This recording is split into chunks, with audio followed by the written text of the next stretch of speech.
Good morning everyone. মই প্ৰিয়ংকা কলিতাই লৈ আহোঁ আপোনালোকৰ মাজলৈ কিছুমান কথা। আৰু আজি মই লৈ আহিছোঁ আপোনালোকলৈ এটা সাধাৰণ প্ৰশ্ন।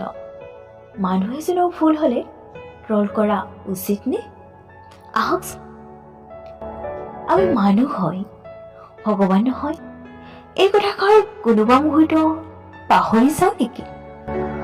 আমি বহুতেই ব্যক্তি এগৰাকীৰ সাধাৰণতকৈ সাধাৰণ ভুলটো ইমান বেছি ট্ৰল কৰোঁ, মিম বনাই শ্বেয়াৰ কৰোঁ, কিন্তু এইবোৰ জানো কৰা উচিত?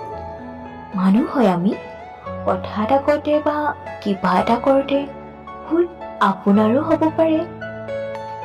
কাৰোবাৰ সাধাৰণ ভুল এটাক লৈ তেওঁক ইমান বেছি হাঁহিৰ পাত্ৰ কৰি তোলোঁ, এবাৰো নাভাবোঁ তেওঁ অন্তৰত কিমান আঘাত পাব পাৰে।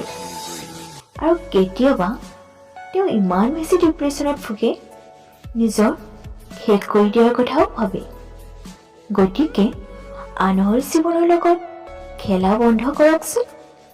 মানুহ আমি, ভুল আপোনাৰো হ'ব পাৰে, মোৰো হ'ব পাৰে। ভুল হোৱাটো স্বাভাৱিক। আজি মোক ট্ৰল কৰিছে, কালিলৈ হয়তো মোৰ ঠাইত আপুনিও হ'ব পাৰে।